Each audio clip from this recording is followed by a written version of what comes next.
Tanpa kalah, tanpa bolos gol. Dinding lawan dinding. Aku Ijat. Welcome to the best football prediction show antara aku dengan Pakatan Kucing, di mana aku seorang je betul, korang semua salah.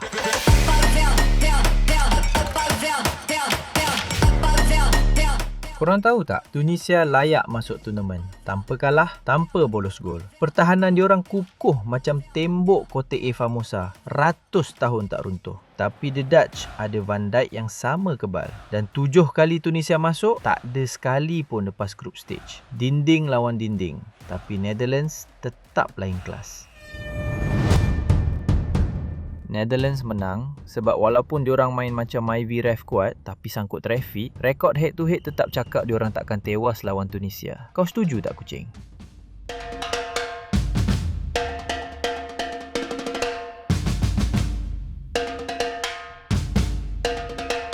Tengok, kucing pun tahu Netherlands menang. Kalau haiwan bulu lembut boleh baca game ni, kenapa korang yang ada otak besar masih nak sembang kencang lawan aku? Kucing ni really copycat Dia takut nak lawan King Ijat ni.